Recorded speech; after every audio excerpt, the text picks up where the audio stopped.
First of all health అండి. I mean it should be a habit from childhood. చిన్నప్పటి నుంచే చిన్నగా ఉన్నప్పుడు పిల్లలు టీనేజర్స్ ఉన్నప్పుడు లావు ఉంటే ముద్దుగున్నారు అని అది ఎంకరేజ్ చేయడము, బయట నుంచి తినడము, బర్గర్స్, పిజ్జాస్, కూల్ డ్రింక్స్, అది ఓకే అనుకోవడము. లావు ఉన్నప్పుడు చిన్న పిల్లలు లావు ఉన్నప్పుడు అంటే as early as 8th class 13-14 ఉన్నప్పుడు బాయ్స్ అయినా గర్ల్స్ అయినా ఎక్సర్సైజ్లో వేయాలి, స్పోర్ట్లో వేయాలి, వెయిట్ కంట్రోల్ చేయాలి. ఫస్ట్ ఆఫ్ ఆల్ అది ముద్దేం కాదు, ఆ ఏజ్ నుంచి ముద్దు కాదు, అది కొంచెం డిసిప్లిన్ చేయాలి. So that fat when it comes down బాయ్స్లో టెస్టోస్టెరాన్ రిలీజ్ అవుతుంది.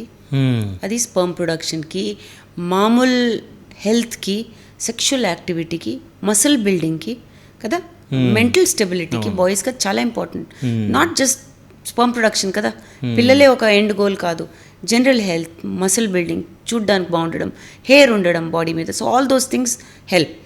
గర్ల్స్లో ఏంటంటే మళ్ళీ లావు ఉండకూడదు, పీసీఓఎస్ ఉండడము, దానివల్ల సో మెనీ కాంప్లికేషన్స్, మొహం మీద పింపుల్స్ రావడము, హెయిర్ ఎక్కువ ఉండడము, బాడీ మీద హెయిర్ ఎక్కువ, which girl likes it, nobody likes it. So అలాంటి కాంప్లికేషన్స్ ఉంటాయి. ముందు నుంచే మీరు అడిగిన క్వశ్చన్కి ఆన్సర్ ఏంటంటే ముందు నుంచే డిసిప్లిన్ తేయాలి. సో మీ జనరేషన్ అది పాడైపోయినా with your children you can improve.